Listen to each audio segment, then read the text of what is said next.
എടാ എൽദോ നിന്നെ സിനിമയിലെടുത്തടാ.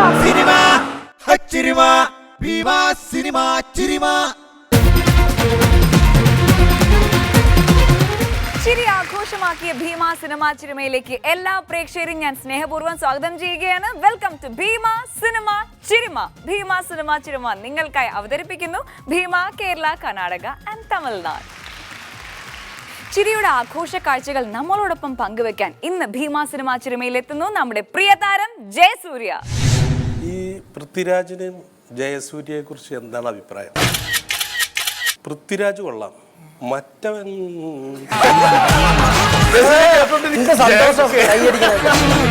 ചേട്ടാ സമയം എന്തായി? 10:02 തെങ്ങിൽ കയറാൻ നമ്മൾ ഒരിക്കലും ശ്രമിക്കരുത്. തെങ്ങിൽ കയറൂല്ലേ നീ? ഇയാള് മണിക്കൂറുകളോളം വെള്ളം അടിക്കുന്നേ. ഇവിടെ തലയ്ക്ക് ഓളം. ജസ്റ്റ് ഒരു 5 മിനിറ്റ് എനിക്കൊന്ന് വിട്ടു തരണേ, ചെറിയൊരു കാര്യം പറയാനാണ്. എനിക്ക് കിട്ടിയതാ ഒരു ടോയ്ലറ്റ് കഴുകുന്ന ബ്രഷ് പോലെ ഒരു സാധനം. ചേട്ടാ നെല്ലിൽ അഭിനയിച്ചിട്ടുണ്ടോ ഇന്നസെന്റ് ചേട്ടൻ? ഇത് ചോദിച്ചൊരുത്തരം ഞാൻ ഇന്നാള് തല്ലിന്ന്.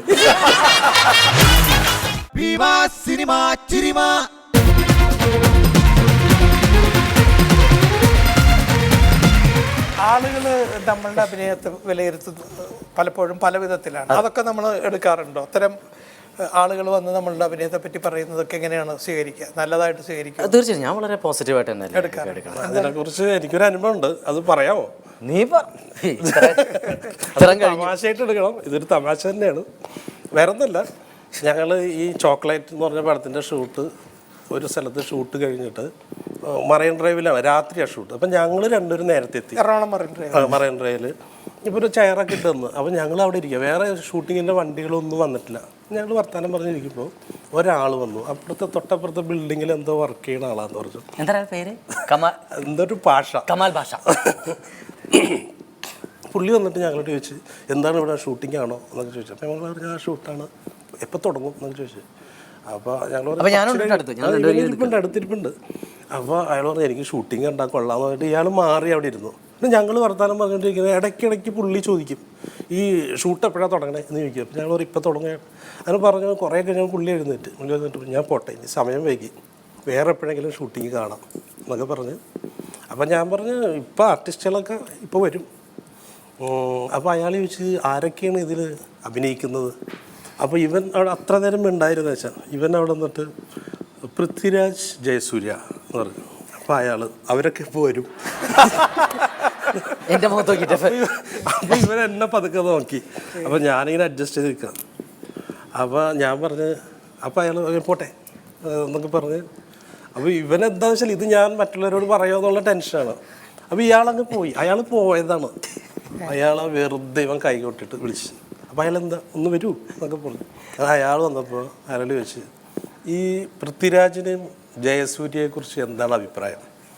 അപ്പോൾ അയാൾ, പൃഥ്വിരാജ് കൊള്ളാം, മറ്റവൻ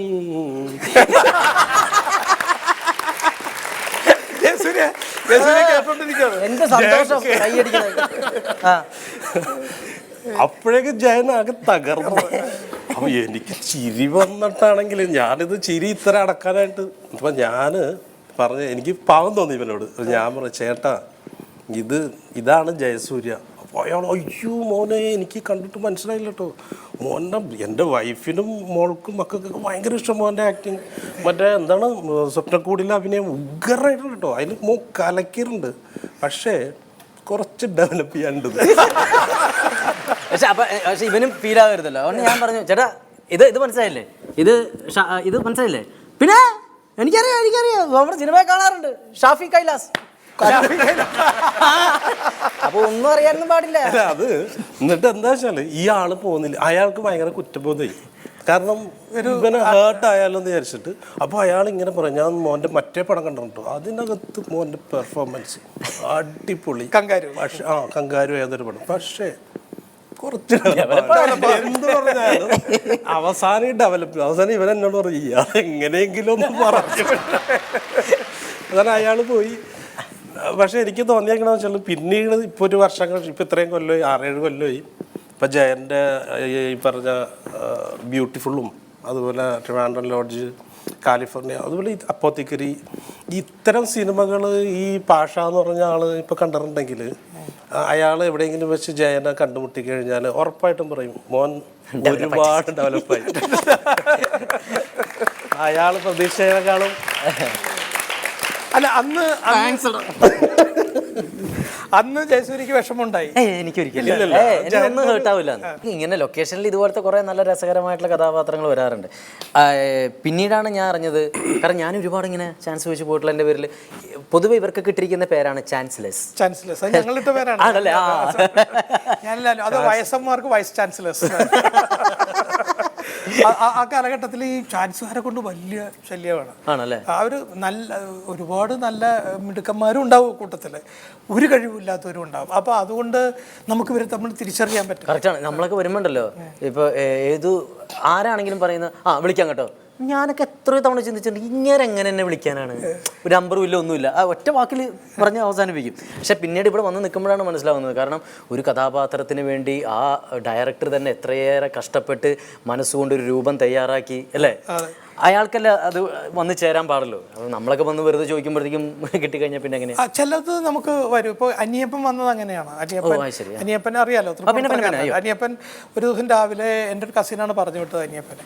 അപ്പോൾ ഉറക്കത്തിൽ 7 മണിക്ക് വന്ന് ബെല്ലടിച്ചു. ഞാൻ 8-9 മണിക്ക് എഴുന്നേൽക്കുന്ന ആളാണ്.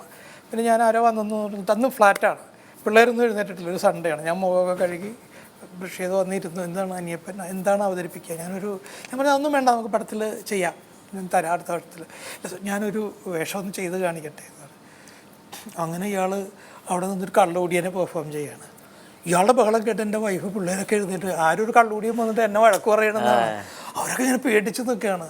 പുള്ളിയുടെ പെർഫോമൻസ് ഞാൻ വളരെ കൂളായിട്ട് ഉറക്കത്തിൽ ചെയ്തിട്ടിരിക്കുകയല്ലേ. ഓക്കെ, അനിയപ്പൻ ഈ പടത്തിലുണ്ട്. ആ അനിയപ്പനെയാണ് നമ്മൾ ക്രോണിക് ബാച്ചിലറിൽ അങ്ങനെ എടുത്തത്. അനിയപ്പൻ ചെയ്ത ആ പെർഫോമൻസ് തന്നെയാണ് കണ്ടുപിടിയാൻ. അപ്പം അങ്ങനെയും ചിലർ വന്ന് നമുക്ക് അതെ ലൊക്കേഷനിൽ ഇപ്പം നമ്മുടെ ഒരു ലൊക്കേഷനിൽ തന്നെ ഒരു ലൊക്കേഷനിൽ ഈ വെളുപ്പാകാലത്ത് വിളിച്ചെന്ന് പറഞ്ഞല്ലോ. പണ്ട് മെക്കാട്ടൻ ചേട്ടൻ്റെ വീട്ടിൽ ഒരു ദിവസം ഒരു 6 മണിയാകുമ്പോൾ ബെല്ല് കേട്ട് മെക്കാട്ടൻ ചേട്ടൻ വന്നിട്ട് വാല് തുറന്നു. അപ്പോൾ ഒരു പ്രായമുള്ള ആളാണ്. അപ്പോൾ പുള്ളി പറഞ്ഞു, ഞാനിങ്ങനെ ഒരു ഗവൺമെൻറ് സർവീസിലായിരുന്നു, അപ്പോൾ അതൊക്കെ നിർത്തി റിട്ടയർഡായി, ഇനി സിനിമയിൽ അഭിനയിക്കാനാണ് ഞാൻ തീരുമാനിച്ചിരിക്കുന്നത്. എന്നിട്ട് വെക്കാട്ട ചേട്ടനോട് പറഞ്ഞു, നിങ്ങളുടെ രാംജി റാവു സ്പീക്കിംഗ്, ഗോഡ് ഫാദറൊക്കെ ഞാൻ പലവട്ടം കണ്ടിട്ടുണ്ട്. അപ്പോൾ മെക്കാട്ട ചേട്ടൻ ദേഷ്യം വന്നു. രാവിലെ 6 മണിക്ക് വിളിച്ചെണീപ്പിച്ചിട്ട് പുള്ളി പറഞ്ഞു, ഞാൻ ആരാണ്, എൻ്റെ പേരെന്താണ്, ഞങ്ങൾ ചെയ്ത പടം എന്താണെന്നെങ്കിൽ അറിഞ്ഞിട്ട് ചാൻസ് ചോദിക്കാൻ വാ എന്നൊക്കെ പറഞ്ഞു. അപ്പം പുള്ളി പറഞ്ഞു, അയ്യോ മോനെ സോറി കേട്ടോ, എനിക്ക് ഇതൊക്കെ എങ്ങനെ മനസ്സിലാക്കാൻ പറ്റുമെന്ന് എനിക്കറിയില്ല, ഞാൻ എന്താ ചെയ്യേണ്ടത്? അപ്പോൾ അയാളോട് പറഞ്ഞു, അപ്പോൾ അതിന് വല്ല വെള്ളി നക്ഷത്രമോ എന്തെങ്കിലും വായിച്ചാൽ മതി എന്ന് പറഞ്ഞിട്ട് പുള്ളി പോയി. ഒരു കുറച്ച് നാൾ കഴിഞ്ഞ് 2-3 മാസം കഴിഞ്ഞപ്പോൾ വീണ്ടും ഈ കോളിംഗ് ബെല്ലടിച്ചു, വെളുപ്പിന് തന്നെ.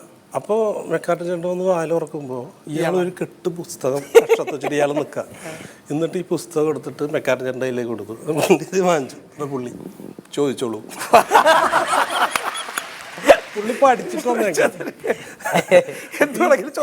ചോദിച്ചോ, പുള്ളി അത് അത്രയും പഠിച്ചിട്ട് മറ്റാൾ വന്നില്ല നമ്മുടെ അടുത്ത് കള്ളു പിടിച്ചിട്ട്. അത് ഏതൊരു പടത്തിൻ്റെ ഷൂട്ട് നടക്കുന്ന സമയത്ത് എന്തോ ടെൻഷൻ ഷൂട്ട്, എന്തോ ക്രൗഡൊക്കെ വെച്ചിട്ട് ഞാനിങ്ങനെ ഷോട്ട് എടുത്തുകൊണ്ടിരിക്കാം. അപ്പോൾ ഈ ക്യാമറയുടെ തൊട്ടടുത്ത് നിന്നിട്ട് ഒരാൾ എന്നെ ഇങ്ങനെ തോണ്ടണം. അപ്പം ഞാനിങ്ങനെ ആക്ഷൻ പറയാനെന്താ പോകുമ്പോഴാണ്. അപ്പം ഞാൻ നോക്കിയപ്പോൾ ഒരാൾ നല്ല മദ്യപിച്ചിട്ടുണ്ട്, അടിച്ച് ഫിറ്റായിട്ട് നൂല് പോലത്തൊരാൾ. ഞാൻ വിചാരിച്ചു പഴയ പ്രൊഡ്യൂസറാണ്. അല്ല. അപ്പം അയാൾ എന്നിട്ട് എനിക്ക് എന്തെങ്കിലും ചാൻസ് ഒന്നൂടെ എന്ന് വെച്ച്. അപ്പോൾ എനിക്ക് ദേഷ്യം വന്നു. സ്വാഭാവികമായിട്ടും അങ്ങനത്തെ ഒരു അവസ്ഥ ആയതുകൊണ്ട്. അപ്പോൾ ഞാൻ ചോദിച്ചു, നിങ്ങൾക്ക് എന്ത് റോളാണ് വേണ്ടത് നിങ്ങൾക്ക്? അപ്പോൾ ഇയാൾ, എനിക്ക് ഈ ഫൈറ്റൊക്കെ ചെയ്യുന്ന റോളായ കൊള്ളാം. അപ്പം ഞാൻ പറഞ്ഞു, ഫൈറ്റ് ചെയ്യാൻ പോയിട്ട് എഴുന്നേറ്റ് നിൽക്കാനുള്ള ആരോഗ്യമില്ലെന്ന് നിങ്ങൾക്ക്, പിന്നെ നിങ്ങളെങ്ങനെ ഫൈറ്റ് ചെയ്യും? അപ്പോൾ പുള്ളി, അതിന് ഡ്യൂപ്പ് ഇട്ടാൽ പോരെ. അതുവരെ പുള്ളി പല വിധത്തിലാണ് നമുക്ക് അവസരങ്ങൾ ചിലർക്ക് വന്ന് വീഴും. ചിലരെ നമ്മൾ അങ്ങോട്ട് ചെന്ന്, ചിലർ നമ്മൾ ഇങ്ങോട്ട് വരും. ചിലർക്ക് കൊടുത്താലും ശരിയാവില്ല. അത് ശരിയാവില്ല എന്ന് പറഞ്ഞാൽ അത് എന്തെങ്കിലുമൊക്കെ ആയിട്ട് തട്ടി അതങ്ങ് പോയി പോകും. അല്ലെങ്കിൽ എഡിറ്റിങ്ങിൽ ലെങ്ത് കൂട്ടിയിട്ട്, അതാണ് നേരത്തെ പറഞ്ഞ ഗുരുത്വമില്ല. അതൊക്കെ വന്ന് സംഭവിക്കും. അപ്പോൾ അവർക്ക് അതിൻ്റെ സമയമായിട്ടില്ല എന്നുള്ളതാണ്. ഇപ്പോൾ അവർ തന്നെ പിന്നീട് പിൽക്കാലത്ത് ഇവരൊക്കെ തന്നെ സ്റ്റാറായിട്ട് വരും. ഇപ്പോൾ ഇവിടെ നമ്മൾ മലയാളത്തിൽ നിന്നും തമിഴിൽ നിന്നും പകുതി അഭിനയിച്ചിട്ട് വേണ്ടാന്ന് പറഞ്ഞു പോയ ആളാണ് വിദ്യാബാലൻ, ഇന്ന് ഇന്ത്യയിലെ സൂപ്പർ സ്റ്റാർ വിദ്യാബാലൻ അല്ലേ? അതേ കുട്ടി തന്നെയാണ്. ആ കുട്ടി തന്നെ തമിഴ് ഇവിടെ അഭിനയിച്ച് ഒരു സിനിമ പകുതിയിൽ നിന്ന് പോയി, അത് നിർത്തിപ്പോയി. തമിഴിൽ ചെന്നിട്ടും അത് തന്നെ സംഭവിച്ചു. അതേസമയത്ത് ഹിന്ദിയിൽ ചെന്ന് ഇന്ന് ഇന്ത്യയിൽ ഏറ്റവും കൂടുതൽ പ്രതിഫലം വാങ്ങിക്കുന്ന നായികമാരിൽ ഒരാളായി പാലക്കാട്ടുകാരിയായ വിദ്യാബാലൻ. അപ്പോൾ അങ്ങനെ നമ്മൾ ആരെയും മാറ്റി നിർത്താനോ ഒന്നും പറ്റില്ല. ചില സന്ദർഭങ്ങളാണ്, ചിലർക്ക് കിട്ടുന്ന അവസരങ്ങളാണ്. ആ അവസരത്തിൽ ഷൈൻ ചെയ്യാൻ പറ്റിയില്ല എന്ന് വെച്ചിട്ട് അവനെ ജീവിതകാലം മുഴുവനും തള്ളി മാറ്റാൻ പറ്റില്ല നമുക്ക്. അത് ആ അവസരത്തിൽ അവൻ ശരിയായില്ല, വേറൊരു അവസരത്തിൽ ശരിയാകാം. ഞാൻ അസിസ്റ്റന്റ് ഡയറക്ടറായിട്ട് വർക്ക് ചെയ്യുന്ന സമയത്ത് ഇപ്പം അണ്ണൻ്റെ കൂടെ വർക്ക് ചെയ്തിട്ടുണ്ട്, റാഫി മെക്കാൻ, അവരെല്ലാം ഇവിടെ ആ സമയത്തല്ല സേന സാറിൻ്റെ കൂടെ വർക്ക് ചെയ്യുന്ന സമയത്ത് ഒരാൾ സേന സാറിന് സ്ഥിരമായിട്ട് ചാൻസ് ചോദിച്ച് ഒരു വേഷം കൊടുത്തു പുള്ളിക്ക്. പുള്ളി അഭിനയിച്ചിട്ട് ഒട്ടും ശരിയാവില്ല. എന്തോ ഒരു ശബ്ദം കേട്ടിട്ട് ഓടി വരുന്ന എന്തോ സംഭവം. ഞാൻ അസിസ്റ്റന്റ് ഡയറക്ടറാണ്. ഞങ്ങളെയൊക്കെ ഓടിച്ച് കാണിച്ചു കൊടുത്തു ഇതുപോലെ ചെയ്യുന്നൊക്കെ പറഞ്ഞിട്ട്. എന്നിട്ട് ഇയാൾ ചെയ്തിട്ട് ശരിയാവുള്ള അവസാനം സേന സാറിന് ദേഷ്യം വന്നിട്ട് പുള്ളി പറഞ്ഞു, ഇത് ഇവനുണ്ടല്ലോ, ഇവൻ്റെ ഒരു ഫോട്ടോ എടുത്തു വെക്കണം. എന്തിനാണെന്നറിയോ? ഇവൻ ഇനി ചാൻസ് ചോദിച്ചു വരുമ്പോൾ കൊടുക്കാതിരിക്കും. കാരണം ഇയാളെ മറന്നു അല്ലെങ്കിൽ വീണ്ടും അടുത്ത വർഷത്തിന് വീണ്ടും കൊടുക്കും എന്ന് പറഞ്ഞിട്ട് അത്ര ദേഷ്യം ഒരുപാട് ടൈം വേസ്റ്റ് ആയി. ആരായാലും പറഞ്ഞു പോകും ആ സമയത്ത്. ഇതിൻ്റെ തമാശ, ഇതിൻ്റെ ക്ലൈമാക്സ് എന്ന് വെച്ചിട്ടുണ്ടെങ്കിൽ അന്ന് ഞങ്ങൾ ഷൂട്ടൊക്കെ കഴിഞ്ഞ് രാത്രി ഞങ്ങൾ റൂമിൽ വന്ന് കുളിയൊക്കെ കഴിഞ്ഞിരിക്കുമ്പോൾ ഇയാൾ വന്നിരിക്കുന്നു. അപ്പം ഞാൻ ചോദിച്ചാൽ എന്താന്ന് വെച്ചപ്പോൾ, അല്ല സാറ് പറഞ്ഞൊരു ഫോട്ടോ വേണമെന്ന്.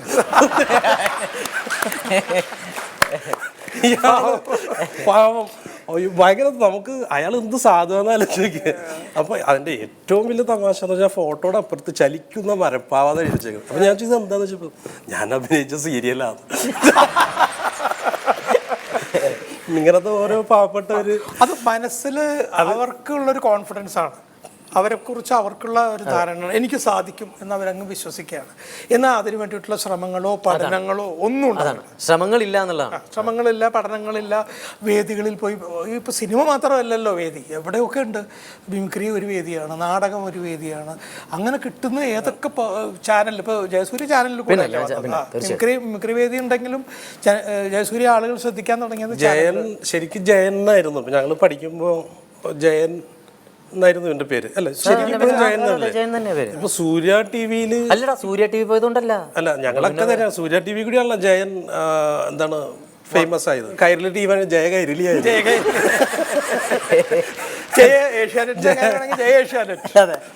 ഡിസ്കവറിയിലാണ് ജയ ഡിസ്കവറി, ജയാവിഷൻ. ഈ ചാനലുകളിൽ ഇപ്പം ഞാൻ എന്നെ അനുകരിക്കുമായിരുന്നു അല്ലേ. എനിക്ക് ഓർമ്മയുണ്ട് എൻ്റെ മകൾ, ഞാൻ അന്ന് മയൂര പാർക്കിൽ സ്ക്രിപ്റ്റ് എഴുതിക്കൊണ്ടിരിക്കുകയാണ്. എൻ്റെ മോള് എന്നെ വിളിച്ചിട്ട് പറഞ്ഞു, ആപ്ചി ഉടനെ ടി വി വയ്ക്കുക, ടി വി ഉണ്ടെങ്കിൽ വയ്ക്കുക, അതിനകത്ത് ജയസൂര്യ എന്ന് പറഞ്ഞ ഒരാളും ആപ്ചി അനുകരിക്കുന്നുണ്ട്. പക്ഷെ ഞാൻ വെച്ചപ്പോഴേക്കും അത് കഴിഞ്ഞു പോയി. എനിക്ക് അത്ഭുതമായിരുന്നു. എൻ്റെ ശബ്ദം ആദ്യമായിട്ട് അവതരിപ്പിച്ചത് ജയസൂര്യയായിരുന്നു. പിന്നെ ഇപ്പം ഒരുപാട് പേര് അവതരിപ്പിക്കുന്നുണ്ട് അല്ലേ ജയസൂര്യ, ഓർമ്മയുണ്ടോ? പിന്നെ ഏതോ ഒരു ടി വി ഷോയ്ക്ക് ഞാൻ പിന്നീട് ഒരിക്കൽ പറയുകയും ചെയ്തിട്ടുണ്ട്. സിനിമയിൽ വരുന്നതിന് മുമ്പ് ഇവൻ നമ്മളെ സ്ഥിരം പറ്റിക്കുമായിരുന്നു. ആണോ? ദിലീപ് എന്ന് പറയും, കറക്റ്റ് ദിലീപിന്റെ ശബ്ദം തന്നെ ആയിരിക്കും. ഫോണിൽ വിളിച്ചിട്ട് കുറച്ചു നേരം സംസാരിക്കും. അതുപോലെ പല ആർട്ടിസ്റ്റുകളുടെ പേര് പറഞ്ഞ് വിളിക്കും. അയ്യോ, ഇപ്പോൾ ഭയങ്കര കോമഡി ഉണ്ടായാലേ. അതായത് അമ്മേമോൻ്റെ ലൊക്കേഷൻ നടക്കാം. അപ്പോൾ പാലം പൊളിഞ്ഞു മൂപ്പരുടെ അതിൻ്റെ ഏരിയയിൽ. അപ്പോൾ ഇന്നസെൻ്റ് ഏട്ടൻ അവിടെ നിന്ന് മാറി എന്നൊക്കെ ഫോണിൽ സംസാരിക്കുന്നുണ്ട്. എന്തായി മറ്റേത്, പാലം പൊളിഞ്ഞോ, അത് എവിടെയാണ് മറ്റേതെന്നൊക്കെ ചോദിക്കുന്നുണ്ട്. അപ്പം ഞാൻ ഈ എപ്പിസോഡ് അങ്ങനെ തന്നെ രാത്രി ആയപ്പോഴത്തേക്കും റൂമിൽ വന്ന് വോയിസ് റെക്കോർഡിൽ ഇങ്ങനെ റെക്കോർഡ് ചെയ്തു. ഞാൻ ഇന്നസെൻ്റ്, ഏത് പാലാ പൊളിഞ്ഞേ? ഒരു കാര്യം ചെയ്യ്, ബക്കറ്റായിട്ട് ഇറങ്ങിക്കോ, ഒരു 3-4 റുപ്യ നമുക്ക് വേണം, എന്നിട്ട് ആലീസിൻ്റെ കയ്യിൽ 2 രൂപ കൊടുത്തേക്ക് എന്നൊക്കെ പറഞ്ഞ് എന്തൊക്കെയോ റെക്കോർഡ് ചെയ്തു. ഇത് എന്നിട്ട് പ്രിയൻ സാറെ കേൾപ്പിച്ചു. പ്രിയൻ സാറേ കഥ എന്ന് പറഞ്ഞ് നേരെ ഇന്നസെൻ്റ് ഏട്ടനെ കൊണ്ട് കേൾപ്പിച്ചു. ഇതവനല്ലേ, അവനെവിടെ ഡാ എന്നൊക്കെ പറഞ്ഞ് ഭയങ്കര വിളിയുമ്പോൾ ഞാൻ പറഞ്ഞു, ഇന്നസെൻ്റ് ഏട്ടാ നീ ഇതുപോലെ ഒന്നും എനിക്ക് പണി തരില്ല കേട്ടോ എന്നൊക്കെ പറഞ്ഞു. ഞാൻ പറഞ്ഞു, ഇന്നസെൻ്റ് ഏട്ടാ ഇനിയിപ്പോൾ ധൈര്യമായിട്ട് കൈക്കൂലിയൊക്കെ ചോദിക്കാമല്ലോ, എന്നിട്ട് ഞങ്ങളാന്ന് പറഞ്ഞാൽ പോരെ.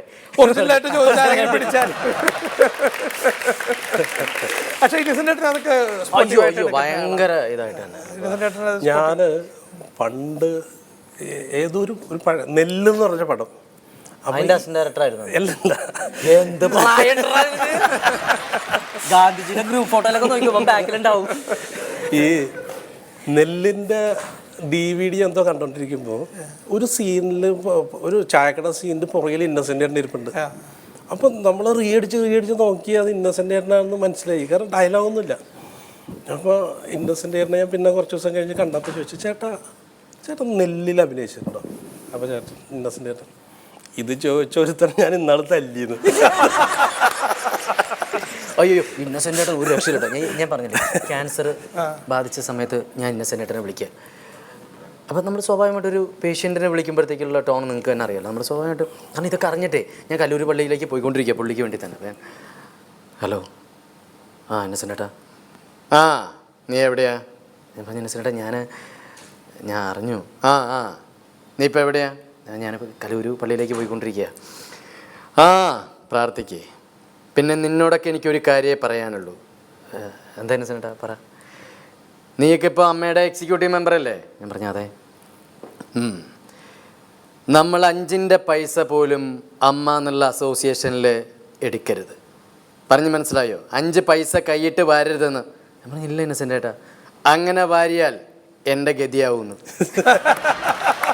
ഞാൻ അങ്ങനത്തെ ഒരു മാനസികാവസ്ഥയിലിരിക്കുന്ന മനുഷ്യനാണ്, എന്നിട്ടും തമാശ വിട്ടില്ല എന്നുള്ളതാണ് ഏറ്റവും വലിയ അത്ഭുതം. അതുകൊണ്ടാണ് ഞാൻ പറഞ്ഞത് ചിരി അതൊരിക്കലും ജീവിതത്തിൽ നിന്ന് മിസ് ചെയ്യരുത്. ഇന്നസെൻ്റ് ചേട്ടൻ്റെ ഏറ്റവും വലിയ തമാശ അല്ലെങ്കിൽ ഏറ്റവും വലിയ സംഭവം എന്ന് പറഞ്ഞാൽ തമാശയ്ക്ക് സ്വന്തം വീട്ടുകാർ അല്ലെങ്കിൽ സ്വന്തം ഇത് തന്നെയാണ് അദ്ദേഹത്തെ കുറിച്ച് തന്നെയാണ് അദ്ദേഹം തമാശ. ഒരു വളരെ പ്രശസ്തമായ ഒരു തമാശ ഇന്നസെൻ്റ് ചേട്ടൻ്റെ ഉണ്ട്. അതായത് ഇന്നസെൻ്റ് ചേട്ടൻ പറഞ്ഞു ഞാൻ ചിരിച്ച് വെളിവിട്ട് ഇന്നസെൻ്റ് ചേട്ടൻ്റെ വീട്ടിലെ ഫോൺ കേടായി. കേട്ടിട്ടുണ്ടോ? ഇന്നസെൻ്റ് ചേട്ടൻ്റെ വീട്ടിലെ ഫോൺ ഡെഡായി, ഇൻകമിങ് വരുന്നില്ല. ഫോൺ ഡയൽ ടോൺ ഉണ്ട്, ബാക്കി അല്ലാണ്ട് ഇൻകമിങ് കോൾ വരുന്നില്ല. അങ്ങനെ എക്സ്ചേഞ്ചിൽ വിളിക്കുന്നു, അവർ വരുന്നു, അവർ ടെസ്റ്റ് ചെയ്യുന്നു, അവർ വിളിക്കുമ്പോൾ വർക്ക് ചെയ്യുന്നുണ്ട്, എടുക്കുന്നു, ഹലോ എന്ന് പറയുന്നു, കേൾക്കുന്നുണ്ട്. പിന്നെ അവർ പോയി കഴിഞ്ഞ് കഴിഞ്ഞാൽ വീണ്ടും ഒരു കോളും വരുന്നില്ല. പിന്നെ വീണ്ടും എക്സിക്യൂട്ടീവ് എഞ്ചിനീയറെ വിളിച്ചു, അയാൾ ആളെ വിട്ടു, അപ്പോഴും ഇത് തന്നെ വീണ്ടും അതിൻ്റെ മേളിലുള്ള ആളെ വിളിച്ചു. അങ്ങനെ ടെൻഷനായി ഒരാഴ്ച ഇത് തന്നെ. അവസാനം ഇതിൻ്റെ കുഴപ്പം കണ്ടുപിടിച്ചത് ആരീസ് ചേച്ചിയാണ്. ഇന്നസെൻ്റ് ചേട്ടൻ്റെ വൈഫ് വിളിച്ചിട്ട് പറഞ്ഞു, അതേ ഫോണിൻ്റെ കുഴപ്പമല്ല, ഇൻകമിങ് കോൾ വരാത്തതേ, നിങ്ങൾ സിനിമയിൽ നിന്ന് ഔട്ടായി, നിങ്ങളാർക്കും വേണ്ട, അതുകൊണ്ടാണ് വരാത്തത്.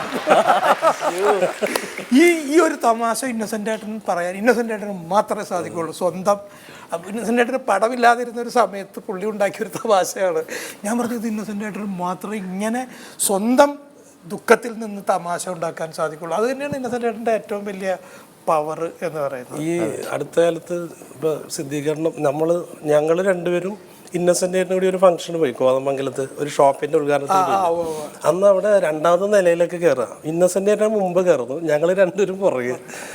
ഇന്നസെൻ്റ് ചേട്ടൻ പതുക്കെ ഇങ്ങനെ കയറിയിട്ട് പെട്ടെന്ന് തിരിഞ്ഞു നോക്കിയിട്ട് ഞാനിങ്ങനെ പതുക്കെ കയറിയാലേ എൻ്റെ അസുഖം മാറിയിട്ടുണ്ടാവില്ല, അത് ഇവർ വിചാരിക്കും, പിന്നെ നമുക്ക് റോള് കിട്ടുന്നത് ഈ അസുഖം ബാധിച്ചിരുന്ന സമയത്ത് തന്നെ ഒരുപാട് പേര് വരുമല്ലോ. എന്താ പറയുക, പള്ളിയിൽ അച്ഛന്മാർ, അത് ഇത് മറ്റേ പള്ളി പോകണം, ഈ പള്ളി പോകണം എന്നൊക്കെ പറഞ്ഞ് പുള്ളിയുടെ ജഡ്ജ്മെൻറ്റ് തെറ്റിച്ചുകൊണ്ടിരിക്കുക. അപ്പോൾ അവരൊക്കെ പറഞ്ഞാണ്, ഒരു 4 മെഴുകുതിരിക്കും കുറച്ചരിക്കും വേണ്ടി ദാനം ഇരിക്കുന്നവരല്ല എൻ്റെ ദൈവം എന്ന് പറയുന്ന ഭയങ്കരമായിട്ടുള്ളൊരു പോയിന്റ് ആ പുസ്തകത്തിലുണ്ടായിരുന്നു. സത്യമാണ്. കാരണം നമ്മുടെ മനസ്സിൽ തന്നെയാണ് ഏറ്റവും വലിയ ദൈവം ഉള്ളത് എന്ന് പറയുന്ന വലിയൊരു തിരിച്ചറിവ് ആ പുസ്തകം തന്നു എന്നുള്ളതാണ് സത്യം. അതല്ല ഈ കോൺഫിഡൻസ്. നമുക്ക് രോഗം എല്ലാത്തിനും നമുക്ക് പ്രാപ്തനാക്കുന്നത് നമ്മുടെ കോൺഫിഡൻസ് ആണ്. ഇപ്പോൾ ഒരു കോൺഫിഡൻസ് ഇല്ലാത്ത ഒരാൾക്ക് എന്ത് മരുന്ന് കൊടുത്താലും ആ മരുന്ന് ഫലിക്കണമെന്നില്ല.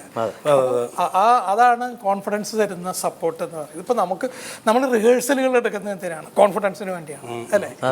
നമ്മൾ തെറ്റരുത്, അവിടെ പോയി തെറ്റരുത്, അതിന് വേണ്ടിയിട്ടാണ് നമ്മൾ പറഞ്ഞ് പഠിച്ച് എല്ലാം റിഹേഴ്സലൊക്കെ എടുത്ത് പെർഫെക്റ്റ് ചെയ്യുന്നത്. പരീക്ഷയ്ക്ക് തലേ ദിവസം വരെ, പരീക്ഷയ്ക്ക് അരമണിക്കൂർ മുൻപ് വരെ നമ്മൾ പഠിക്കുന്നത് എന്തിനാണ്? കോൺഫിഡൻസിന് വേണ്ടിയിട്ടാണ്. ആ കോൺഫിഡൻസ് ഇല്ലായ്മയാണ് നമ്മുടെ ടെൻഷൻസ് എന്ന് പറയുന്നത്. അപ്പോൾ എപ്പോഴും നമുക്ക് കോൺഫിഡൻസ് ഉണ്ടാകുക എന്നുള്ളത് ജീവിതത്തിൽ വേണ്ട ഒരു സത്യമാണ്. ലൈഫിലാണെങ്കിൽ ഒറ്റ ടേക്കേ ഉള്ളൂ. അതെ, ലൈഫിൽ ഒറ്റ ടേക്കേ ഉള്ളൂ. ബാക്കി സിനിമയിലൊക്കെ നമുക്ക് തിരിച്ചെടുക്കാം. ജയസൂര്യ ഇപ്പോൾ പാട്ട് പാടാൻ തുടങ്ങി, അല്ലേ? ഇപ്പോൾ ജയസൂര്യ സിനിമയിൽ പല നടന്മാരും ഇപ്പോൾ പാടിയിട്ടുണ്ട്. ഇപ്പോൾ മോഹൻലാൽ തുടങ്ങി, മമ്മൂക്ക പാടി, നമ്മുടെ ലാൽ പാടി, അല്ലേ? പൃഥ്വി പാടി, ഇന്ദ്രൻ പാടുമായിരുന്നു, നേരത്തെ പാടുമായിരുന്നു, സുരേഷ് നേരത്തെ പാടുമായിരുന്നു. അങ്ങനെ പാട്ടുകാരുടെ സിദ്ദിഖ് പാടുമായിരുന്നു, ദുൽഖർ പാടി, ജയനും പാടി. അല്ലേ, ജയന്റെ പാട്ട് നന്നായിരുന്നു, വളരെ നന്നായിരുന്നു, അല്ലേ? നന്നായി പാടി, നല്ല ഹിറ്റായിരുന്നു പാട്ട്, നല്ല ഹിറ്റായിരുന്നു. എനിക്ക് ആ പാട്ടിൽ എനിക്ക് തോന്നിയ ഒരു പ്രത്യേകത എന്താണെന്ന് വെച്ചാൽ ജയന്റെ ശബ്ദം അതിനകത്ത് നല്ല ഒരു കള്ള ശബ്ദത്തിലല്ല ജയൻ പാടിയിരിക്കുന്നത്, ജയൻ്റെ ശബ്ദത്തിൽ, ജയൻ സംസാരിക്കുന്നത് പോലെ അല്ലേ പാട്ട്. ഒരുപാട് റിഹേഴ്സലൊക്കെ എടുക്കേണ്ടി വന്നു പാട്ട് പാടിയ അനുഭവം എങ്ങനെയായിരുന്നു? ഇല്ല, അതായത് ഞാൻ പറഞ്ഞു, പ്രത്യേകിച്ച് ഈ പാട്ട് പഠിക്കാത്ത ആളുകളാണ്. അതാണ് കാരണം നമ്മൾ എന്നെ പ്രൊഡ്യൂസ് ചെയ്ത പടമായതിൻ്റെ പേരിൽ രഞ്ജിത്ത് ചോദിച്ചു എന്നാ പിന്നെ പാടിക്കൂടെ എന്ന് ചോദിച്ചു. ഞാൻ പറഞ്ഞു ഞാൻ പാടാം, ഒരു സംശയം ഉണ്ടല്ലോ, കാരണം അറിയാത്ത പണിയായതുകൊണ്ട് നമുക്ക് വലിയ ടെൻഷനൊന്നും ഇല്ല. അപ്പം ഞാൻ സ്റ്റുഡിയോ ചെന്നിട്ട് ഞാൻ ബിജി എടുത്ത് പറഞ്ഞതാ, ബിജി ഞാൻ എന്നോടുള്ള വിശ്വാസം കൊണ്ട് വന്നതൊന്നുമല്ല, ഞാൻ ബിജിയോടുള്ള വിശ്വാസം കൊണ്ട് വന്നതാണ്, നമുക്ക് ശ്രമിച്ചു നോക്കാം. കാരണം ഇതെന്താണെന്നറിയോ, സംഭവം പരസ്യമൊക്കെ വന്നു കഴിഞ്ഞു. ഞാൻ രഞ്ജിത്തിൻ്റെ അടുത്ത് പറഞ്ഞു, രഞ്ജിത്തെ പരസ്യം വന്നു എന്ന് പറഞ്ഞ് കാര്യമൊക്കെ ഒന്നും വേണ്ട, പാട്ട് കൊള്ളാണെന്നുണ്ടെങ്കിൽ അപ്പം തന്നെ മാറ്റിക്കോട്ടെ, അല്ലാന്നുണ്ടെങ്കിൽ കാര്യമൊന്നുമില്ല എന്ന് പറഞ്ഞു. പക്ഷെ അവിടെ ചെന്ന് വളരെ സിമ്പിളായിട്ടുള്ള പാട്ടാണ്, ആർക്കും പാടാൻ പറ്റുന്നൊരു പാട്ടായതിൻ്റെ പേരിലാണ്. പക്ഷെ ആ പാട്ട് എന്നിലേക്ക് വന്ന് ചേർന്നു എന്നുള്ളതാണ് എന്നെ സംബന്ധിച്ച് ഏറ്റവും വലിയ ഭാഗ്യം. എല്ലാ കുട്ടികൾക്കും ഭയങ്കര ഇതായിരുന്നു, അത് ഭയങ്കര സന്തോഷമുള്ള കാര്യമായിട്ടൊക്കെ. കാരണം നമ്മൾ പരിചയമില്ലാത്ത, ഇപ്പോൾ ഒരു മിസ് കോൾ വന്നു, പരിചയമില്ലാത്ത നമ്പർ കാണുമ്പോഴത്തേക്കും തിരിച്ചു വിളിക്കുമ്പോൾ നമ്മുടെ പാട്ട് ഫോണിൽ കേൾക്കുക, പിന്നെ വണ്ടിയിൽ പോകുമ്പോഴത്തേക്കും അപ്രതീക്ഷിതമായിട്ട് FM പാട്ട് വരിക, അല്ല അതൊക്കെ ഭയങ്കര ഒരു, എന്നെ സംബന്ധിച്ച് ഞാൻ സന്തോഷിച്ച കാര്യങ്ങൾ അതൊക്കെയാണ്. അതൊക്കെ ഈ പറയുന്ന നേരത്തെ പറഞ്ഞതുപോലെ പ്രിപ്പയർ ചെയ്യുന്നതുകൊണ്ടാണ്, നമ്മൾ അതിനു വേണ്ടി ശ്രമിക്കുന്നു, അതിനെ ഒരുപാട് സ്നേഹിക്കുന്നുണ്ടല്ലോ നമ്മുടെ സിനിമയെ. അപ്പൊ എന്തെങ്കിലുമൊക്കെ തരത്തില് അതെ, അത് ആ ഒരു ഒരുക്കം വേണം. ഇപ്പൊ കഴിഞ്ഞ അതിനകത്ത് പറഞ്ഞല്ലോ, മെലിഞ്ഞു, കണ്ടമാനം മെലിഞ്ഞു, ഏത് പടമായിരുന്നു? അപ്പോത്തേക്കിരി എന്ന് പറഞ്ഞ പടത്തില് അതിന് ആ കഥാപാത്രത്തിന് വേണ്ടിയിട്ട് ഭക്ഷണം കുറച്ച് ക്ഷീണിച്ചു. അന്ന് ഞാൻ ഇവനെ കണ്ടപ്പോ ഞാൻ ചോദിച്ചു ഇതെന്ത് പറ്റിയെന്ന് ചോദിച്ചു. അപ്പം പറഞ്ഞു ഈ പടത്തിന് വേണ്ടിയിട്ട് മെലിഞ്ഞാന്ന് പറഞ്ഞു. ഞാൻ ചോദിച്ചു നിന്റെ ആക്ടിങ് കണ്ടിട്ട് പ്രൊഡ്യൂസർ ഫുഡ് തരാതിരുന്നാണോ?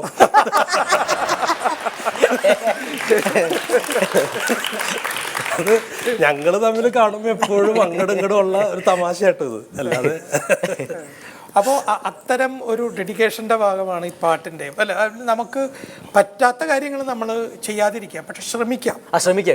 പിന്നെ അപകടമില്ലെങ്കിൽ, പറ്റാത്ത കാര്യം എന്ന് പറഞ്ഞാൽ തെങ്ങിൽ കയറാൻ നമ്മൾ ഒരിക്കലും ശ്രമിക്കരുത്.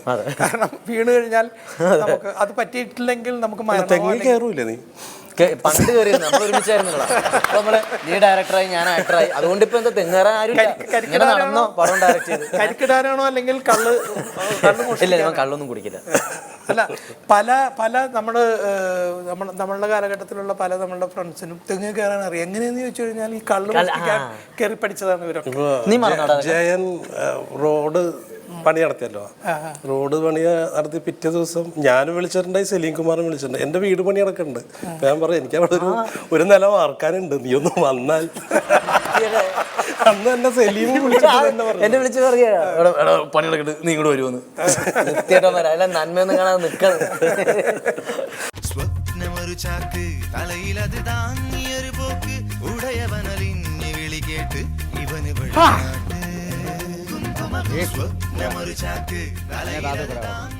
ഇതെന്താ വഴി, ഇതെന്നാ എന്നാ കൊടുക്കാനാടി ഇത്ര വലിയ സമ്മാനമൊക്കെ കൊണ്ടുപോകുന്നത്? അതേ, കല്യാണ വീട്ടിൽ വന്നു കഴിഞ്ഞാൽ ഞാൻ നിൽക്കത്തില്ല, ലാസ്റ്റ് ബസ്സിന് ഞാനിങ്ങ് പോരും. എത്ര മണിക്കാ ലാസ്റ്റ് ബസ്? ലാസ്റ്റ് ബസ് 7:30 ഒരു ലാസ്റ്റ് ബസ് ഉണ്ട്, പിന്നെ 8:30 ഒരു ലാസ്റ്റ് ബസ് ഉണ്ട്, പിന്നെ 10:15 ഒരു ലാസ്റ്റ് ബസ് ഉണ്ട്, പിന്നെ ഇടയ്ക്കിടയ്ക്ക് എപ്പോഴും ലാസ്റ്റ് ബസ്സാ. ലാസ്റ്റ് ബസ്സിനെ കുറിച്ച് നല്ല അറിവാണല്ലോ. ഫസ്റ്റ് ബസ് എപ്പോഴാണെന്ന് അറിയാമോ? ഫസ്റ്റ് ബസ് എപ്പോഴാണെന്ന് എനിക്കറിയില്ല, പക്ഷെ ഏത് ബസ് കണ്ടാലും ഞാൻ അങ്ങ് കയറി പോകും. മനസ്സിലായി, ആര് വിളിച്ചാലും കയറി പോകുന്നു. അയ്യോ എനിക്കറിയാം, നീ പറഞ്ഞു വന്നതൊക്കെ എനിക്ക് മനസ്സിലായി. അതെ, അനിത്ര കല്യാണം അല്ലേ ഇന്ന്, ചേട്ടൻ എന്താ കൊടുക്കണേ? ഞാനോ? സമ്മാനമായിട്ടോ?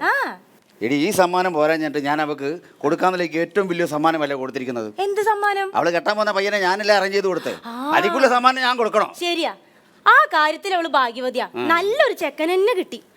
എനിക്ക് കിട്ടിയതാ ഒരു ടോയ്ലറ്റ് കഴുകുന്ന ബ്രഷ് പോലെ ഒരു സാധനം. എടി, ഇതാ പെണ്ണുങ്ങളുടെ സ്വഭാവം. ഇതാ 2 പിള്ളേരായി കഴിഞ്ഞാൽ പിന്നെ പെണ്ണുങ്ങളുടെ സ്വഭാവം മാറും. ആണുങ്ങൾ കൊള്ളത്തില്ല. കക്കൂസ് കഴിക്കുന്ന ബ്രഷ്, ബാത്റൂമിലെ സോപ്പ്, പറമ്പിലെ ചെളി. അല്ല, ഞാനൊരു പ്രാസം, നീ പ്രാസം പറയും, എനിക്കറിയാം പ്രാസം, എനിക്കറിയാം. എടി, വെള്ളം അടിച്ചുകൊണ്ടെന്ന് എന്നെ വെള്ളം അടിപ്പിക്കാതെ ഈ കല്യാണത്തിന് കൊണ്ടുവന്ന ഉദ്ദേശം എനിക്ക് മനസ്സിലാവും. പക്ഷെ 2 ഞാൻ അടിച്ചിരുന്നെങ്കിൽ കേട്ടോ.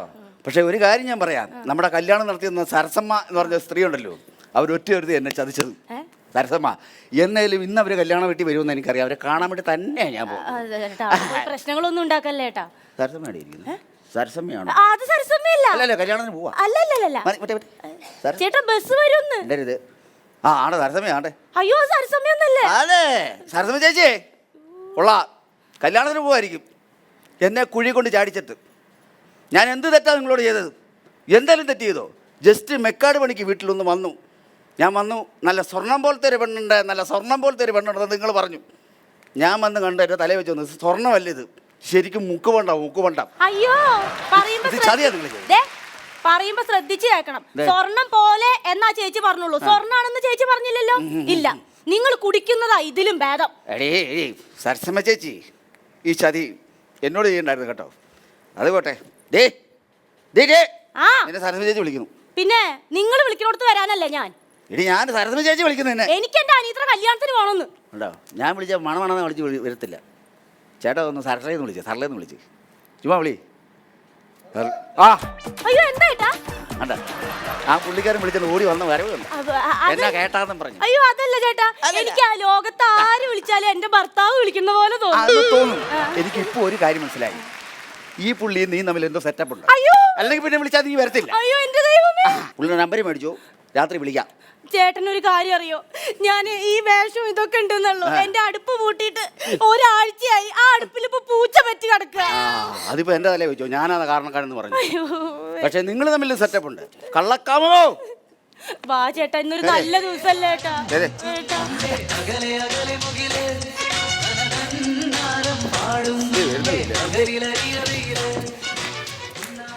ആശാനെ ഇന്നലെ ആ ഗൾഫുകാരൻ്റെ വീട്ടിൽ ആശാന കോഴിക്കൂട് പടുത്ത് പകുതിയാക്കി ഇട്ടത് ശരിയായില്ല. കോഴിക്കൂടോ? ആ എന്നിട്ട് ഞാൻ ആ കോഴിക്കൂടിൻ്റെ മുകളിൽ പട്ടിയൊക്കെ വെച്ച് അടിച്ച് ഓടൊക്കെ മേഞ്ഞ് നല്ല സെറ്റപ്പാക്കി കോഴിക്കൂട് പൂർത്തിയാക്കി ഞാൻ. എടാ അത് കോഴിക്കൂടല്ല അത്. പിന്നെ അവിടെ ആ കൊച്ചിന് കളിക്കാനുള്ള തൊട്ടിലാ അത്.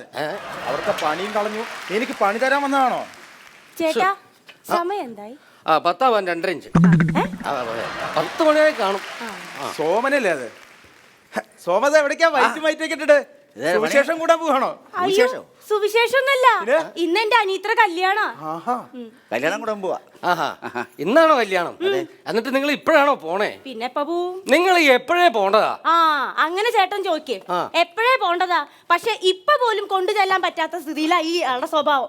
ഇയാള് മദ്യപിച്ചു കഴിഞ്ഞാൽ ലോക അലമ്പാണെന്നേ. കഴിഞ്ഞ പ്രാവശ്യം എന്റെ ആങ്ങളുടെ കല്യാണമായിരുന്നേ, അതിന് ഞാൻ ഇങ്ങേരെ കൊണ്ടുപോയതാ. ഒറ്റയടിക്കാണ് എന്റെ അച്ഛന്റെ 2 കൈ ഓടിച്ചത്, എന്റെ അമ്മയുടെ 2 പല്ലും കളഞ്ഞു. അതേ വായി കിടക്കുന്ന നാക്ക് നന്നാക്കണം. ആ സമയത്ത് ഞാൻ കയറി തല്ലിയില്ലെങ്കിൽ നാട്ടുകാർ കയറി തല്ലും. അപ്പന്റെ അമ്മയുടെ സംസാരം ശരിയല്ല, ഇടിച്ചു പോകും, നമ്മള് തല്ലി പോകും. അയ്യോ അപ്പൊ എന്റെ അമ്മയെ തട്ടിയിട്ടതോ? തട്ടിയത് എന്റെ അമ്മയുടെ കാല് അല്ല പല്ല് പോയത് ഞാൻ കാരണമല്ല, കല്ലെ തട്ടി വീണാന്ന് പറയുമായിരുന്നു. ശരി, അതെന്റെ അമ്മയുടെ തെറ്റ്. എന്റെ അപ്പൂപ്പനോട് എന്താ ചെയ്തതെന്ന് ചോദിച്ചു നോക്ക്. അതെന്താ സോമൻ ചേട്ടാ? 90-ാം പിറന്നാൾ ആഘോഷിക്കാൻ പോയിട്ട് പിന്നെ വന്നത് 16 അടിയന്തരത്തിന്. അപ്പൂപ്പന്റെ മദ്യപിച്ച് ഇങ്ങനെ ഒരു ഒറ്റടിയാ തലയ്ക്ക്. ഓൺ ദ സ്പോട്ടിലാ മരിച്ചത്. എടവേ നല്ലതല്ലേ ഇത്? നമ്മളൊരു കാര്യത്തിന് പിറന്നാൾ നമ്മളെ ചെന്നു, ആ ചടങ്ങ് കഴിഞ്ഞിട്ട് പിറ്റേ ദിവസം പുള്ളി തട്ടിപ്പോയി. അപ്പം 16 അടി ദൂരം കഴിഞ്ഞ് വന്ന 2 ചടങ്ങിന് നമുക്ക് 2 പ്രാവശ്യം പോകണ്ടല്ലോ, 1 പ്രാവശ്യം പോയ പോരെ? നല്ലതല്ലേ? അപ്പൊ ഇവിടെ വീട്ടുകാരനോട് പറഞ്ഞതാ 1 വർഷം ആണ്ട് കഴിഞ്ഞിട്ട് പോയാൽ മതിയെന്ന്. ഇവിടെ എന്നെ അവിടെ നിർത്തിയില്ല, തള്ളിക്കൊണ്ട് ഇങ്ങ് വന്നെ. അയ്യോ അതൊന്നുമല്ല, ഇങ്ങനെ മുടിഞ്ഞ വെള്ളടിയാ അയാള്. മുടിഞ്ഞ വെള്ളടിയാണ്. വെള്ളവടിയെ കുറിച്ച് നീ പറയണ്ട. ഇവിടെ സർക്കാർ ഉദ്യോഗസ്ഥന്മാർ വരെ വെള്ളമടിക്കുന്നുണ്ട്, അറിയോ? ആ ഉണ്ട്, ഡ്യൂട്ടി സമയത്ത് വെള്ളമടിക്കുന്നുണ്ട്.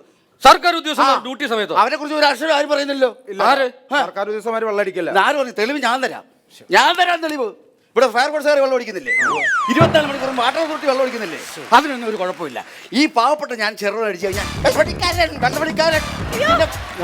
അവര് വെള്ളടിക്കും, അത് അവരുടെ ഡ്യൂട്ടി അല്ലേ. 10-20 മിനിറ്റോ അവര് വെള്ളം അടിച്ചെന്ന് വരും. അതുപോലെയാണോ എന്റെ ഭർത്താവ്? ഇങ്ങനെ മണിക്കൂറുകളോളം വെള്ളടിയാണെന്നേ. അല്ല, ഗവൺമെന്റ് ഉദ്യോഗസ്ഥരാകുമ്പോ ചോദിക്കാനും പറയാനൊന്നും ആരുമില്ലല്ലോ, അവര് വെള്ളടിക്കും. അതുപോലെയാണോ എന്റെ ഭർത്താവ്? ഇയാള് മണിക്കൂറുകളോളം വെള്ളടിക്കുന്നേ. മണിക്കൂറുകളോളം. ഇവിടെ തലയ്ക്ക് ഓളവാ, അതാ മണിക്കൂറുകളോളം. എന്താ പാടി ഇത്? എന്താ ഇത്? അയ്യോ എനിക്ക് ഇത്ര പഠിപ്പൊക്കെ ഉള്ളേ, എനിക്ക് എങ്ങനെയൊക്കെ പറയാനേ അറിയുള്ളൂ. അയ്യോ ഇത് പറയാൻ പഠിക്കണമെന്നില്ല, നാക്ക് പഠിച്ചാൽ മതി. മുംബൈയിലോ സോമൻ ചേട്ടാ ഇതേ ചെറിയൊരു ഓളം ഉണ്ട്. വന്നപ്പോ തന്നെ ശ്രദ്ധിക്കുക, നിങ്ങൾക്ക് 2 പേർക്കും ചെറിയൊരു ഓളം ഇവളിൽ കാണുന്നുണ്ട്. സ്ഥലം വിട്ടേ. അല്ല എന്തായാലും കല്യാണത്തിന് പോവല്ലേ, അപ്പൊ അയ്യോ ഇതൊക്കെ അടിച്ചിട്ട് ദൈവത്തെ ഓർത്ത് അങ്ങനെ പറയല്ലേ. ധ്യാനം കൂടി വന്ന മനുഷ്യനാ, മദ്യം ഓർമ്മിപ്പിക്കല്ലേ. എനിക്ക് എന്റെ വീട്ടുകാരോടും നാട്ടുകാരോടൊക്കെ പറയണം, നെഞ്ചു വിരിച്ച് പറയണം, എന്റെ ഭർത്താവ് മദ്യപിക്കാത്തവനാണെന്ന്. അതിന് നെഞ്ചു വിരിച്ച് പറയണമെന്നില്ല, ചുമ്മാ പറഞ്ഞാൽ അവര് കേട്ടോളൂ. വിട്ടോ എടാ കുടുംബം കലക്കാ, വീട്ടിൽ പോയിടാക്ക പോ, പണിക്ക് പോ. ഉമ്മ വെള്ളം അടിക്കാതിരിക്കുന്ന നമ്മളടിക്കാൻ വന്നിട്ട്. ഈ ബാബുവേട്ടന്റെ വീട് എവിടെയാ? അയ്യോ ബാബുവേട്ടന്റെ വീട് എന്റെ ഇല്ല മോനെ. വീടിയല്ല, വീട് ഇവിടെ ഞങ്ങൾ 3 ആണുങ്ങള് നിൽക്കുന്നത് നീ കണ്ടില്ലേ? നീ ബാബുവേട്ടന്റെ ബീഡി ഇവിടെ കയ്യിലാണോ ഇരിക്കുന്നത്? വീടിയല്ല, വീട് മറ്റേ കൂരയില്ലേ, അല്ല ഏട്ടാ. ഈ ബാബുവേട്ടന്റെ വീട് എവിടെയാ? ഏത് ബാബുവേട്ടൻ? നമ്മളെ ഓട്ടോറിക്ഷ വായിക്കുന്നില്ലേ? ഓർക്കസ്ട്ര വായിക്കണോ? അല്ലാന്ന് ഓട്ടോറിക്ഷ വായിക്കുന്ന ആളില്ലേ? ഓട്ടോറിക്ഷ ഓടിക്കുന്ന ബാബു. ബാബുവേട്ടൻ ആ ബന്ധുടുക്കേന്ന് വന്ന ബാബു. അതന്നെ നമ്മളെ ബന്ധെടുക്കുന്ന കല്യാണം കഴിച്ച് നമ്മളെ കൂട്ടുകാരനാണ്. മൂപ്പറ വീട് എവിടെയാ? ഇവിടുന്ന് നേരെ തെക്കോട്ട് പോവാ. അവിടെ ഒരു പാലം കാണും. പാലം കഴിഞ്ഞ് കഴിഞ്ഞാൽ രണ്ടാമത്തെ 2 നില വീട്. രണ്ടാമത്തെ വീടാണ്. സന്തോഷം ഞാൻ വരുന്നേ. അല്ല കൂട്ടുകാരെ ഇവിടെ വന്ന് ഇവിടെ ആ ഓട്ടോറിക്ഷ ഓടിക്കണ ബന്ധെടുക്കുന്ന ബാബുചാരനല്ലേ? എന്റെ മനുഷ്യനെ, ആ ബാബുചാരന്റെ വീട് ഇവിടുന്ന് നേരെ തെക്കോട്ട് പോകുമ്പോ ഫസ്റ്റ് റൈറ്റ് ചെന്നിട്ട് ഒരു കലുങ്കുണ്ട്. ആ കലുങ്ങിന്റെ തൊട്ട് ചേർന്ന് കാണുന്ന വീടാണ് ബാബുചാരന്റെ വീട്. ആ വീടാണ് അങ്ങോട്ട് ഞാൻ വരുന്നേ. അയ്യോ ഭയങ്കര സന്തോഷം. ഇവരെ കൊണ്ട് വലിയ അലമ്പായി പോയല്ല. ചൊക്കര കണ്ണുള്ള ബാബുവിന്റെ വീടല്ലേ? കാലിതിങ്ങനെ ഓട്ടോറിക്ഷ ഓടിക്കണ ബാബുല്ലേ? ഇവിടുന്ന് നേരെ തെക്കോട്ട് പോവാ. അവിടെ വലത്തെ സൈഡില് രണ്ടാമത്തെ 2 നില വീട്. ഞാൻ വരുന്നേ. ഇളവേ കൂട്ടുകാരെ, നേരെ വടക്കോട്ട് പോകും. ബാബുചാരന്റെ വീടാണ് വടക്കോട്ട് പോകും. നിങ്ങൾ ഏതെങ്കിലും ഒന്ന് പറയാം. വടക്കോട്ട് പോകണോ? നിങ്ങൾ എന്ത് വർത്താനം പറയണേ? തെക്കോട്ട് പോയല്ലേ വീടത്തുള്ളൂ. നേരെ അങ്ങോട്ടല്ലേ പോണ്ടത്? വടക്കോട്ടാന്നേ പോണ്ടത്. വടക്കോട്ടല്ലേ പോണ്ടത്? ബാബുചാരന്റെ വീട്. ബാബുചാരന്റെ വീടും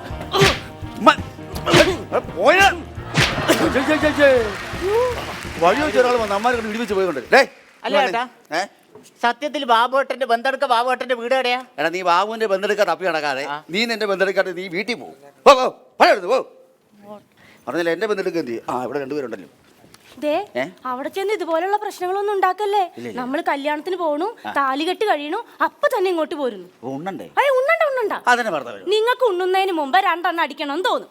അവിടെ ചെല്ലും, വഴക്ക് വെക്കും. പിന്നെ 500 പേരെ സദ്യ മുടങ്ങും. അതിലും ഭേദം നിങ്ങൾ ഉണ്ണാതിരിക്കുന്നതാ. നിങ്ങൾ ഉണ്ണണ്ട. ഊണിന് കഴിയുമ്പോ ആരാണ് കൂന്നടി? ഇന്നത്തെ മീൻ ഇന്നത്തെ മീൻ ഇന്നത്തെ മീൻ ഇന്നത്തെ മീൻ ഇന്നത്തെ മീൻ ഇന്നത്തെ മീൻ അറച്ചു നിൽക്കണ്ട, മടിച്ചു നിൽക്കണ്ട, കടന്നു വരൂ. കേരള സംസ്ഥാന ബമ്പർ ചാള. ഇന്ന് വെളുപ്പിന് 3 മണിക്ക് കേരള സംസ്ഥാന തീരങ്ങളിൽ നിന്ന് പിടിച്ച ബമ്പർ ചാള. മീൻ കടന്നു വരൂ സുഹൃത്തുക്കളെ. 50 രൂപ മുടക്കി പാവപ്പെട്ടവന്റെ നെന്മീനായ ചാള വാങ്ങിയാൽ വറക്കാം, പൊരിക്കാം, കറിവെക്കാം, പറ്റിക്കാം. കടന്നു വരൂ. മീൻ കടന്നു വരൂ സുഹൃത്തേ. ആരൊക്കെയാണ് നിക്കണത്? ചേച്ചിയെ, ഈ വൈക്കോൽക്കൂനെ കൊണ്ട് എങ്ങോട്ടാണ് പോണത്? അവള് പറഞ്ഞ കക്കൂസിലെ പ്രശ്നമാണ്, നീ പറഞ്ഞ വൈക്കോക്കൂനെയാണ്. ഇതിലേതാ ഞാൻ വിശ്വസിക്കേണ്ടത്? ചേട്ടൻ എന്തുവാണെങ്കിലും വിചാരിച്ചോ. പിന്നെ രാവിലെ എങ്ങോട്ട് പോവാണ് നിങ്ങൾ എല്ലാരും കൂടെ? എന്റെ അനിയത്തിയുടെ കല്യാണം. അനിയത്തിയുടെ കല്യാണത്തിന് പോവാണോ? Happy birthday to you. അടിപൊളി. പിന്നെ 2 കിലോ മീനും കൂടെ മേടിച്ചോണ്ടോ, അടിപൊളിയായിരിക്കും. ചേട്ടാ, ഇവന് എന്ത് വർത്താനേ പറയണേ? കല്യാണത്തിന് പോകുമ്പോ ആരെങ്കിലും മീൻ മേടിച്ചു കൊണ്ടുപോവോ? അത് ശരിയാണല്ലോ. കല്യാണത്തിന് പോകുമ്പോ ആരാണ് മീൻ മേടിച്ചോണ്ട് പോകണം? ഞാനെന്തൊരു മണ്ടനാണ്. അല്ലടാ, 2 കിലോ എടുത്തോ. 2 കിലോ എടുക്കാം. ചേട്ടന് ബുദ്ധിയുണ്ട്. അത് വെട്ടിക്കഴുകി ചട്ടിക്കകത്തിട്ട് ആ മസാല ചേർത്ത് ഇങ്ങോട്ട് കൊണ്ടുപോവാം. ഞാൻ അടുപ്പും കൂട്ടി ഇവിടെ 2 കിലോ കപ്പയായിട്ട് ഇവിടെ ഇരിക്കാം. എന്നിട്ട് നമുക്ക് മണമണാന്ന് കഴിച്ചിട്ട് നേരം പുലരുമ്പോൾ ആദ്യത്തെ ബസ്സിന് അങ്ങ് പോകാം. നല്ല ബുദ്ധിയാ ചേട്ടന്, ഭയങ്കര ബുദ്ധിയാന്നേ. പോടാ. മീൻ കച്ചവടം കൂടെ വന്നിരിക്കുന്നത്. പറഞ്ഞതേ, വേണമെങ്കിൽ ഈ വാങ്ങിച്ചോ, നല്ല സൂപ്പർ മീനാണ്. നോക്കിയേ. അല്ലടാ, ഈ മീൻ എന്നാണ് ഇങ്ങനെ ഇരിക്കുന്നത്? ഇതെന്താ ഇങ്ങനെ ഇരിക്കണത്? ആഹാ, ഒരമ്മ പറ്റ മക്കളെ പോലെ. അത് ശരി, ആക്കിയൊന്നുമല്ല. ഞാൻ പറഞ്ഞുതരാം ഈ മീൻ എങ്ങനെ ആയെന്ന്. നമ്മളിപ്പോ കടപ്പുറത്ത് പോയി മീൻ പിടിക്കണം എങ്ങനെയാണ്? ഒരു വള്ളം ഇറക്കും, നേരെ വലയം കൊണ്ട് പോയിട്ട് നമ്മൾ ആ വലയെടുത്ത് ഒരൊറ്റ വീശൽ.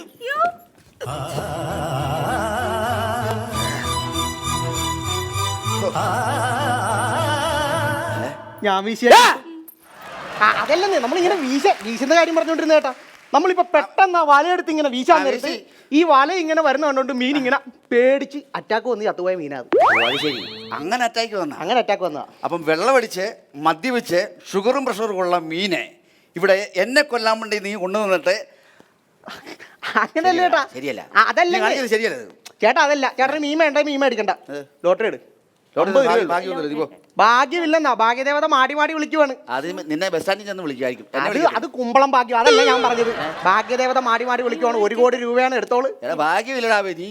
ചേട്ടാ ഒരെണ്ണം എടുക്കെന്ന് പറഞ്ഞല്ലോ, ഭാഗ്യമാണെന്ന്. ഞാൻ 50 രൂപ മുടക്കി ഞാൻ ഈ ടിക്കറ്റ് എടുത്താൽ 1 കോടി അടിക്കുമല്ലോ. 1 കോടി അടിക്കും. അപ്പൊ എനിക്ക് എത്ര രൂപ കിട്ടും? 1 കോടി അടിച്ചു കഴിഞ്ഞാൽ ചേട്ടനെങ്ങനെ ഒരു 65 ലക്ഷം രൂപ കിട്ടും. 65. ബാക്കി 35 ഇവിടെ പോകും. സർക്കാരിന് കൊടുക്കണം ടാക്സ്. അതെന്നാ പരിപാടിയാണ്? 65 രൂപ 1 കോടി അടിച്ച് കഴിഞ്ഞാൽ 65 കിട്ടത്തുള്ളൂ. 35 രൂപ അങ്ങനെ ഗവൺമെന്റ് ടാക്സ് കൊണ്ടത് ശരിയാണോ? അത് അല്ല, നീ ഒന്ന് മാന്യോടെ ആലോചിച്ച് നോക്കിയേ. അത് പിന്നെ ടാക്സ് കൊടുക്കാതെ പിന്നെ എങ്ങനെയാണ്? എൻ്റെ 50 രൂപയ്ക്ക് ഗവൺമെന്റ് അങ്ങനെ ടാക്സ് എടുക്കണ്ട. ഞാൻ സമ്മതിക്കത്തില്ല. ആ ചേട്ടൻ ഇങ്ങനെ പരിപാടി ഞാൻ ടാക്സ് കൊടുക്കുന്നില്ലെന്ന്. ഞാൻ കാശ് കൊണ്ട് എന്റെ കാശിങ്ങിയാണ് എന്റെ ടിക്കറ്റിന്റെ കാശിങ്ങിതാ. എടാ 1 കോടി രൂപ അടിച്ചാൽ നിനക്ക് അടിക്കുക. എനിക്കാ 65 ലക്ഷം രൂപ കിട്ടത്തുള്ളൂ. ആ. അതിൽ 35 ഗവൺമെന്റ് ടാക്സ് കൊണ്ടുപോകത്തില്ലേ? കൊണ്ടുപോകോ? ചേട്ടൻ പറഞ്ഞാലും കാര്യമുണ്ട്. അങ്ങനെ എന്റെ കാശ് കൊണ്ട് അങ്ങനെ ഗവൺമെന്റ് ഇതാകണ്ട. കീറിക്കളയടാ മനുഷ്യനെ കൊണ്ട് പറയിപ്പിക്കാം. എന്റെ കാശ് കൊണ്ട് അങ്ങനെ ഗവൺമെന്റ് ജീവിക്കണത്. നിനക്ക് എന്താ പണി? ലോട്ടറി കച്ചവടം. പിന്നെ നീ എന്തിനാ അതൊക്കെ കീറി കളഞ്ഞത്? ശരിയാണല്ലോ, ഞാനെന്തിനാണ് കീറി കളഞ്ഞത്? ഞാനെന്തൊരു മണ്ടനാണ്. മനസ്സിലായി? വിട്ടോ വിട്ടോ. പോടാ. കാര്യമൊന്നുമില്ല. എന്നാ പിന്നെ ഞാൻ എന്റെ പാട്ടിന് പോയോ? കണവ, കല്ലുമേക്ക തുടങ്ങി കേരളത്തിന്റെ മത്സ്യ സമ്പത്തുകൾ അടങ്ങിയ പ്രചരണ വാഹനമാണ് നിങ്ങളുടെ മുന്നിൽ നിൽക്കുന്നത്. 50 രൂപ മുടക്കി മീൻ വാങ്ങിക്കൂ സുഹൃത്തെ. ഞാനങ്ങ് ചെയ്യട്ടെ. بالحب أنا والله لسه أستاهل 1 على 5 باللعب شطرة وشقية. ആരടിയാ നിന്റെ സെറ്റ് പോലെയാണോ? അയ്യോ എനിക്കെങ്ങനെ അറിയാം? പിന്നെ കുഞ്ഞു കിടന്ന് നോക്കുന്നു. അയ്യോ എന്തോ ഉണ്ടേ? വെയില് കാരണം എന്റെ തല കുനിഞ്ഞതാണെന്ന്. എന്തോ സംഭവം ഉണ്ട്. തലവനെയാണോ? പിന്നെ നിക്കറമുള്ളി നിക്കറമുള്ളി ആര്? സോമൻ നിക്കറമുള്ളി. ഇയാള് മുള്ളു എനിക്കറിയാം. ഞാനിതാ ഇയാളെ എങ്ങോട്ടും കൊണ്ടുപോകാത്തത്. ഇയാള് നിക്കറേ മുള്ളു അല്ലെങ്കിൽ കള്ളു കുടിക്കും. അയ്യോ മുള്ളി സോമൻ നിക്കറമുള്ളി. ആര് മുള്ളി? എപ്പം മുള്ളിന്നാ പറയുന്നത്? സാബു സാബു തുറവൂർ LPS 1 മുതൽ 4 വരെ ബെഞ്ച് നമ്പർ 3. എടാ ഓർമ്മയോ? സാബു എടി മനസ്സിലായോ? ഇടി എന്റെ കൂടെ 1ാം ക്ലാസ് മുതൽ 4ാം ക്ലാസ് വരെ UP സ്കൂളിൽ പഠിച്ച സാബു.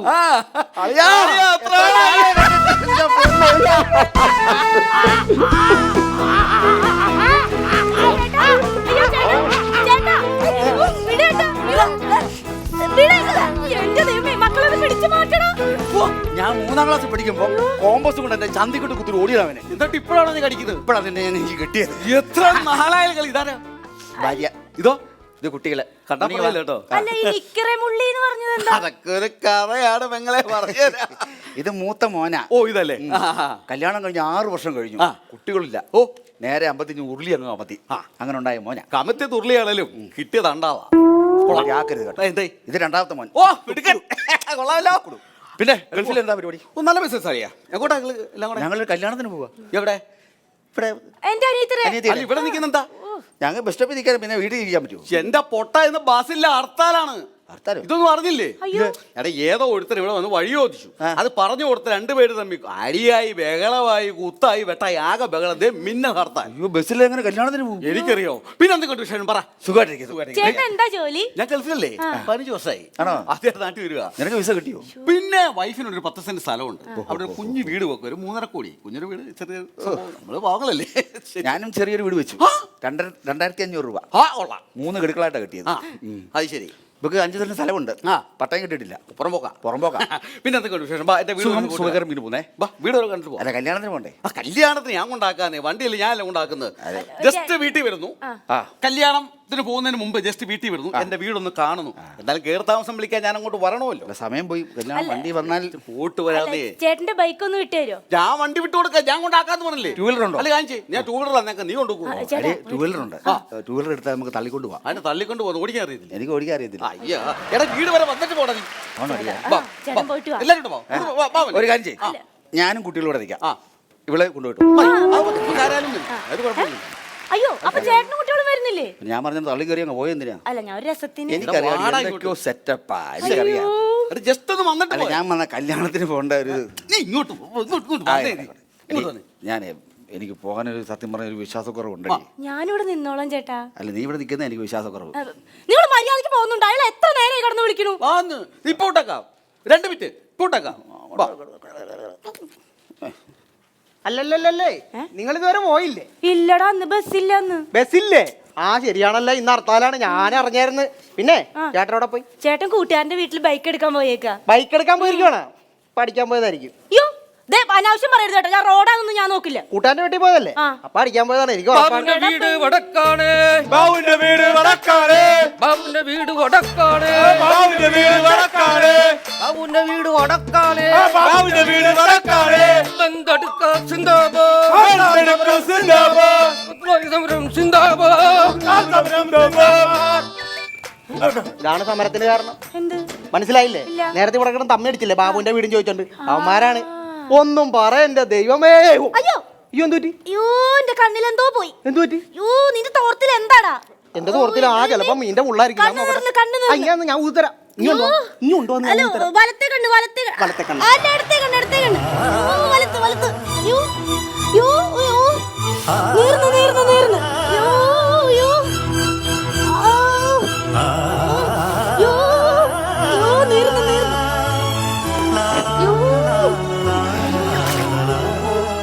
എടാ ബാബുവേ, നിനക്ക് എന്നോട് എന്ത് സ്നേഹാടാ. ഇതൊന്നും എന്റെ ഭർത്താവ് ചെയ്തു തരില്ലെന്നേ. ആ അയ്യോ രണ്ട് സെക്യൂരിറ്റികളെ നിർത്തിക്കൊണ്ട് കാണിക്കുന്ന കാട്ടായങ്ങൾ. ഇവിടെ ഇവിടെ ഇവിടെ ഇവിടെ ഇവിടെ ഇവിടെ ജസ്റ്റ് ഒരു 5 മിനിറ്റ് എനിക്കൊന്ന് വിട്ടു തരണേ. ചെറിയൊരു കാര്യം പറയാനാണ്. ഇവിടെ ഉണ്ട് ഇവിടെ ഉണ്ട്. പെരുവഴിയില്ല. മതിയടാ വിട്ടോ വിട്ടോ. കുഴപ്പമില്ലടാ വിട്ടോടോ. മാറി മാറി കുഴപ്പമില്ല കുഴപ്പമില്ല കുഴപ്പമില്ല. ഇങ്ങോട്ട് തന്നോ ഇങ്ങോട്ട് തന്നോ ഞാൻ മേടിച്ചോളാം. ഇങ്ങോട്ട് പോരട്ടെ. താല്പര്യമില്ലേ? എന്നാ നിനക്ക് തന്നോ. നടുറോട്ടിൽ വെച്ചിട്ടാണ് ഉമ്മ ചോദിക്കുന്നത്. നിനക്ക് നടുറോട്ടിൽ കിടന്ന് കാട്ടാൻ കാണിക്കാം. അപ്പൊ ഞാൻ എന്നോട് ചെയ്യാൻ പറ്റില്ലടി. ആരടി ഇവൻ? ചേട്ടാ അതല്ല. മീൻ കച്ചവടം ചെയ്യാനാണ് ഞാൻ. ചേട്ടാ കണ്ണി പൊടി വീണ്. നീ എന്റെ കണ്ണിൽ പൊടിയിടുകയാണ്. അല്ല ചേച്ചി ഒന്ന് പറഞ്ഞു കൊടുത്തേ. ചേട്ടാ അതല്ല, കണ്ണിൽ കരട് പോയതാ ചേട്ടാ. ഇവൻ പറയുന്ന കണ്ണിൽ പൊടി പോയി, നീ പറയുന്ന കണ്ണിൽ കരട് പോയി. എന്റെ ചേട്ടാ അതല്ലെന്നേ, കണ്ണിൽ ഇങ്ങനെ മറ്റേ പൊടി വീണപ്പോഴത്തേക്കും കരട് വന്നിട്ട് കണ്ണിനകത്തോട്ട് വീണ്. ഞാനപ്പോ അതിങ്ങനെ എടുത്ത് ഊതിക്കൊടുത്ത്. എടാ കരട് പൊടി എനിക്ക് മനസ്സിലായി. ചേട്ടാ ചേട്ടാ ഉദ്ദേശിക്കുന്ന പോലെ ഇവിടെ ഒന്നും സംഭവിച്ചിട്ടില്ല ചേട്ടാ. സത്യമായിട്ട് ഞാൻ ഉദ്ദേശിക്കുന്ന പോലെ ഒന്നും സംഭവിച്ചില്ല എന്നുള്ള വിഷമമാണ് അവക്ക്. എന്റെ ചേട്ടാ അപ്പൊ ഇവിടെ എങ്ങനെ സംഭവിക്കണം എന്നാണ് ചേട്ടൻ പറയുന്നത്? അപ്പോൾ നിനക്കെല്ലാം സംഭവിക്കണമായിരുന്നു എന്നുള്ള ചിന്തയായിരുന്നു. എന്ത് വർത്താനാണ് ഈ പറഞ്ഞത്? എടാ ഒരു കുടുംബത്തെ കലക്കാൻ മീൻ കച്ചവടക്കാരാ ഇങ്ങനെ നടക്കരുത്. ഞാനൊന്നും ചെയ്തു. ഒരു അക്ഷരം പറയണ്ട. ഇങ്ങോട്ട് വന്നേ, എന്റെ കുട്ടികൾ ഇങ്ങോട്ട് വന്നേ. ഈ നിൽക്കുന്ന കരടിനെയും പൊടിയേയും ഞാൻ എന്താ ചെയ്യേണ്ടത്? ശരിക്കും ഇത് നിന്റെ കുട്ടികളാ, നിന്റെ കുട്ടികളാ. എന്റെ കുട്ടികളാ. തോന്നിയ മാത്രം പറയാം.